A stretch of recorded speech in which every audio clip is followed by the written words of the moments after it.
Hello, Donna here. Welcome to my channel, Transcending Trauma, Speaking to Solutions. It's a weird camera angle, and I never know where to look when I have a long line. So where should I look? So it's good. I have something I want to read today, so I don't have to not know where to look. It's very strange. Do I look over here? I don't know. So today I want to talk about humiliation, and I'm going to share something very personal. It's writing from my journal, and it's sort of though to help people see what the process of recovery looks like how to reconnect to self, how to overcome having lived through abuse and traumatic experiences. There's a little bit in here of IFS, internal family systems, and working with parts, a little bit of inner child. Part works and inner child work can kind of be commingled in a way. Sometimes the parts of us, the wounded parts, are our child parts. A lot of times they're just maybe even later wounded parts. Sorry for that. A message came up. Sorry for the big hand in the way. Sometimes, just like the parts of us that have been wounded, a lot of times it does start with the family of origin and, having lived through adverse experiences in childhood. And, but a lot of times, you can have a wounded part of you that's even from later in your life. Just, a part of you that learned maladaptive behaviors and coping mechanisms from having lived through hard things. And but mostly what recovery for me about is self-compassion. I started somewhere along the lines with a compassion practice, and that has been one of the biggest parts of my recovery, aside from a breathing program I did to help my physiology come out of fight or flight called Free Spirits, just a breathing thing. But compassion, actually, like in internal family systems, there's like parts of us, the managers and the firefighters and that actually won't even let us at those wounded parts. And so the recovery I'm going to share with you right now came sort of after a really strong compassion practice, so that my wounded parts were willing to share with me how they felt, because they never felt safe sharing with anyone, and especially me, because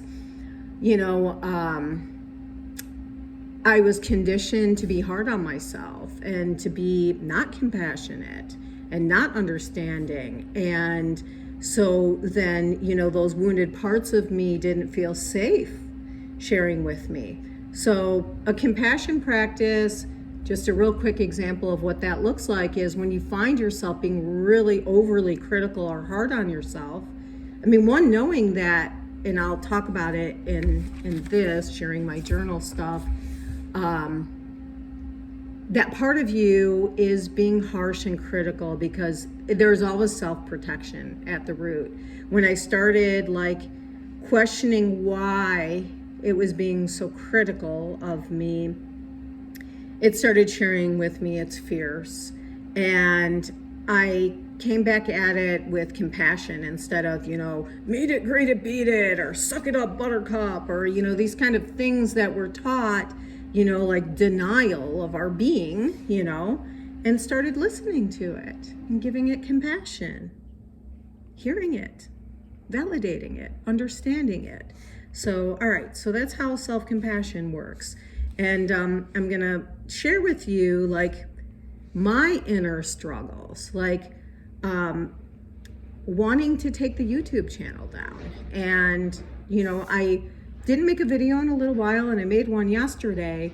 And then I'll just share with you, noticing the contrasting parts of me that are, in resistance to each other, And this can be, part of where cognitive dissonance comes in, when, I want to share. I want to come on YouTube and I want to share recovery. I want to share, because sharing is caring, because I know there's other people that have lived through trauma like me, and I want to share what's worked for me and what's helping me.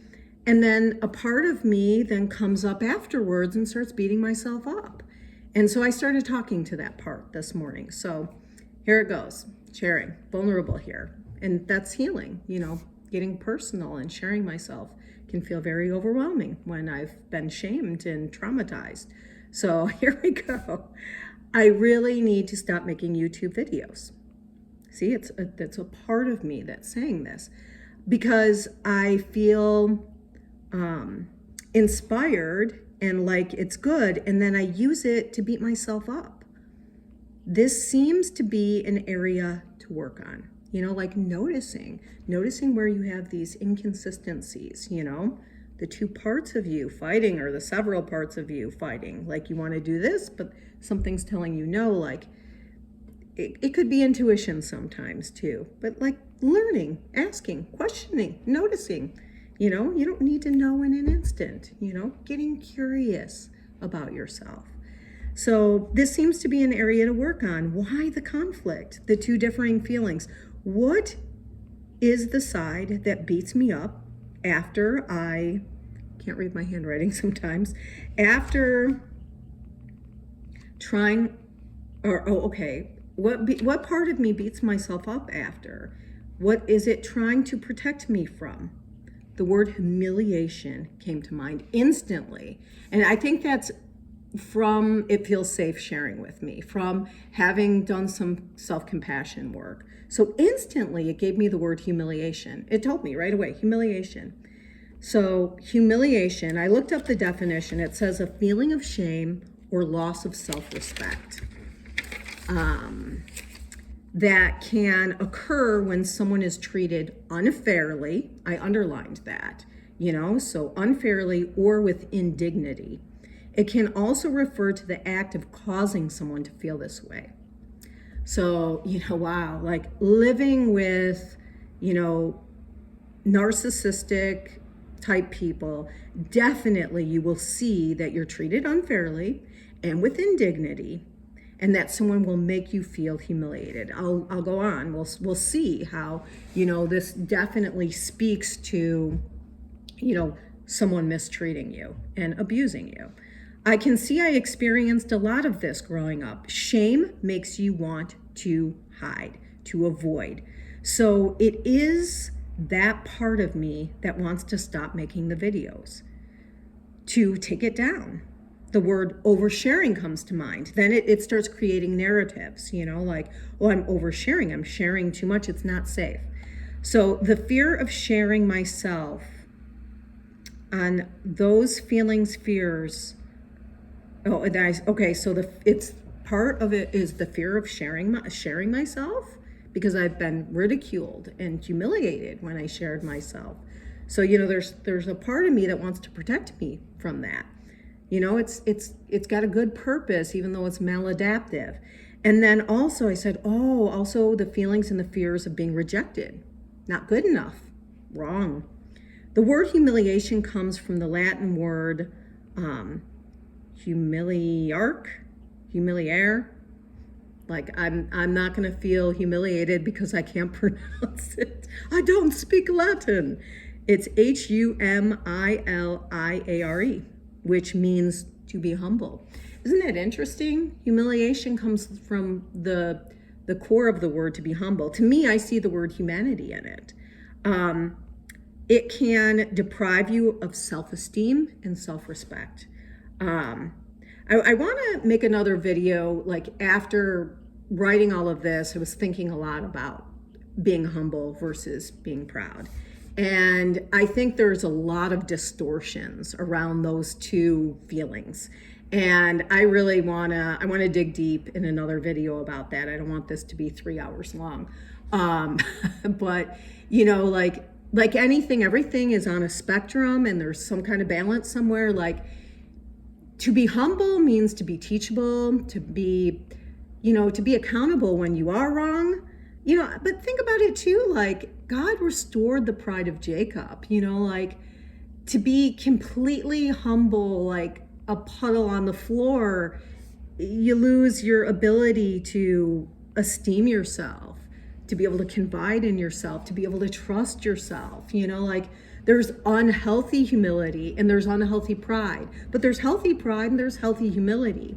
Just like empathy can be toxic or good, like everything's on a spectrum, there's a balance somewhere. So, I was thinking like mothers will say to their children, like, I'm proud of you. They're instilling pride in them.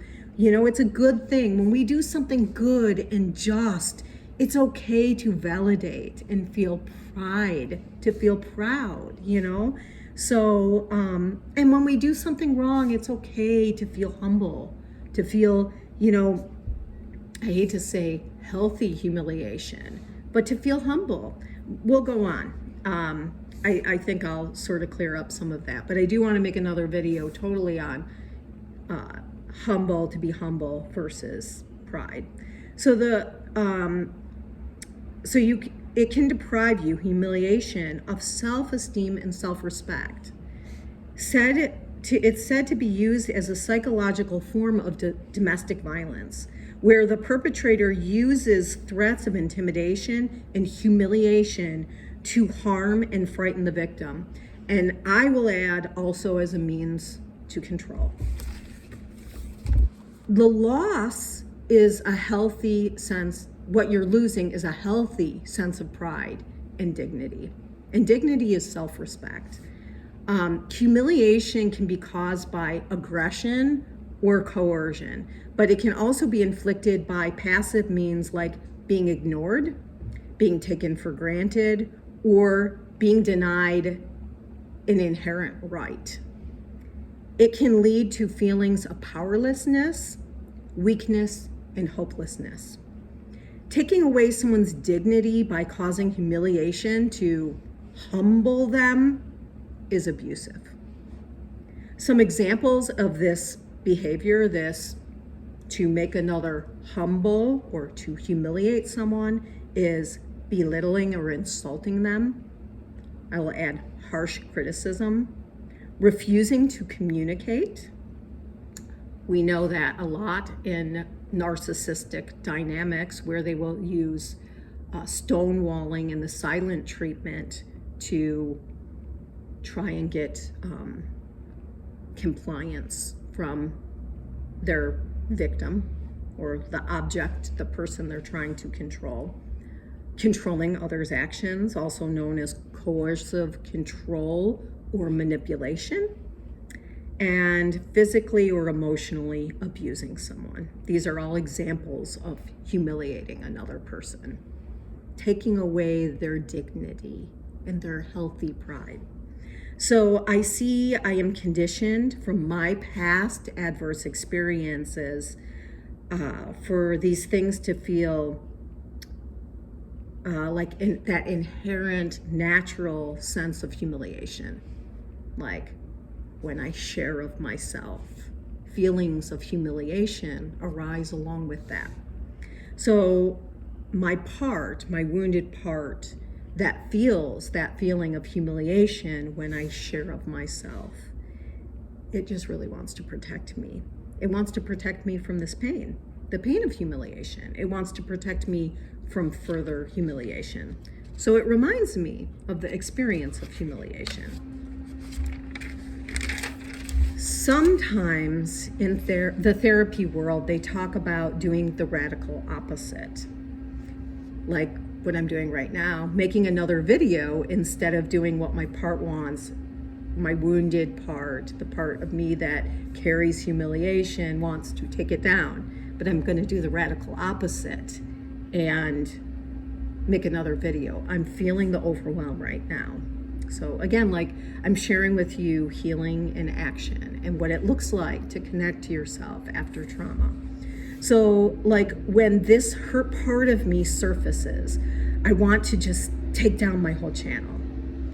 Avoidance, staying small, being invisible can feel like a cloak of protection. It's why we isolate a lot. Not only often does someone that, if you've lived through domestic violence or a narcissistic abuse, they most likely caused a lot of rifts and a lot of, you know, it came up for me, the feelings of him telling me all the time that no one likes me. And so then it made it, you know, at first I didn't really believe it, but when you hear it over and over and over again, and over again, and years after years after years, you start to believe it, you know. And so isolation is their way to control. So some of it is we get conditioned that way too, but also we can go into isolation on our own as a self-protection. Like it's scary.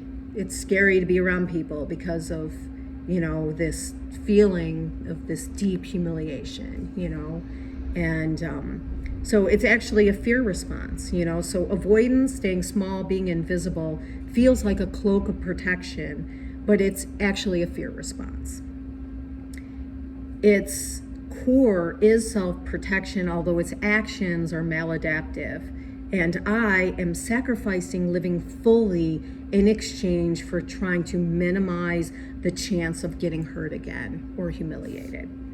So, you know, the part is trying to protect us, but it makes us small so that we're not fully living, you know, like I want to share. I want to be on YouTube sharing, you know, and like part of me, like the humiliation tells me stories like, oh, you don't have a microphone like other people and you don't know how to edit and you don't, like these are things I can learn if I choose to. I really just choose to come on and share. Like my time, I'm starting to realize too, is limited. You know, I'm like, I spread myself too thin sometimes and then I get nothing done because I'm spread too thin. So while I would like to learn how to use an app and buy a mic, and maybe one day that will happen, I really more care to share healing. That's what I'm here for.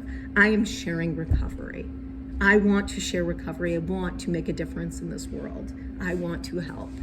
And so this part of me that wants to protect me from humiliation and keep me small is keeping me from fully living, you know. But I want to be kind to it too, because, you know, so to just do the radical opposite can feel extremely overwhelming. This part has this hurt part of me. It's a defense mechanism. It's the way I learned, the way I was conditioned, the way that part of me was conditioned to minimize, to make self small, to avoid, to remind self of painful humiliation, to avoid pain. So, you know, it's a good part of me, you know, so I don't want to just shun it. And, you know, so I still say do the radical opposite. Do the radical opposite. But don't just bust through. Bring a F ton. Bring forth a ton of compassion and understanding and appreciation for those wounded parts that braved the experience and that developed an adaptation for their fight to protect you. That's what it's doing. It's protecting you. It's trying to protect you from further pain. And but it needs some compassion, you know, like thank you wounded part, for what you lived through and for trying to protect me and make it so I don't have to live through that again. So let's talk to some solutions here. I think we get into the solutions now. Let that part, that inner child, that past wounded self, that anyone who humiliates you is not allowed to get close to you. No longer making excuses and going into denial. And, you know, we're going to bump into people that are going to humiliate us. Me being vulnerable and sharing myself on YouTube, I set myself up for my being vulnerable. I see it's 19 minutes. If it cuts me off, I'm so sorry. I will post the rest if it cuts me off. Let's hope. I got a couple more pages. I'll just try and read it through. Anyone who humiliates you is not allowed to get close to you. You're going to bump into them, but do not allow them into your inner circle. You know, like we have different, think of connection as circles, you know, like the safe people get to come very close in the very inner circle. And then, you know, people you just meet, they stay out here too until we get to know them and see if they're safe to bring into our internal environment. So there's different rings, in connection. And so they're not allowed to get close to you. You're protected. This is where reparenting, that was another modality of healing. Reparenting steps forward. In the past, you tolerated humiliation, this mistreatment, because that was a part of the way those you were connected to related. Again, that's called repetition compulsion. Choosing abusive partner after abusive partner, connections with people that are, invalidating, mistreating, not emotionally available and attuned and kind because of that repetition and compulsion. But stepping up and reparenting and letting that wounded part know that you see it and you're no longer going to allow close connection to those type of people. I had to teach myself what safe connection looks like because I never learned it. I want to talk about that sometime too, the mirror neurons and how we can only meet or do things with as deep as where we're at. So like, since I was never modeled healthy connection, I never learned it, so I had to teach myself what healthy connection looks like by reading what safe behaviors are and by noticing this is safe, this isn't, and not denying and not just connecting because it feels familiar and because we all desire to connect. It's in our biology. We are tribal, we want to connect.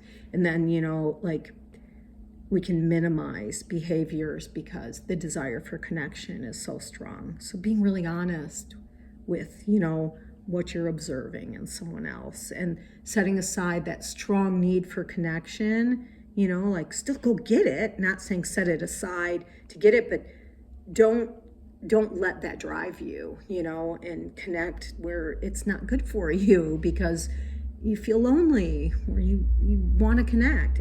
That's natural. That's good. Validate yourself on that. Give yourself compassion. It's natural biology to want to connect. But, not being blind, That's another video. Love is blind. Talk about that. Not going in blind. Going in aware. Being conscious. Noticing. Being honest with what you're observing. And you don't need to ask everyone else. You can just ask yourself. Because of what feels safe within your body, what feels good for you. Everyone comes from, like I said, another one, a different nervous system, a different experiences. So, one person may feel good for someone and not good for you. It's not aligned for you. You don't, just because everyone loves someone doesn't mean you have to, and just because everyone doesn't like someone doesn't mean you have to. It's your own preferences, So this, how we grew up most likely was with this hierarchy. Their own need to control. You are no longer under their reign, under their abusive regime. You are free to express and you are free to not be okay with others that try to stifle, shame, belittle, or abuse you into submission, because it's really what's at the core of someone humiliating you. They're trying to stop you from expressing yourself, and they are trying to force you into submission. You are the controller of your life. God even said he gave us the spirit of power, one of my favorite Bible verses. I think it's 2 Timothy 1:7.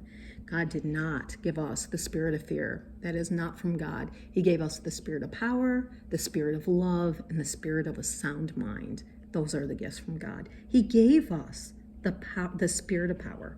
So don't beat yourself up with misinterpretation of spiritual doctrines. There's a lot around humility and pride and power and being the controller of your own life.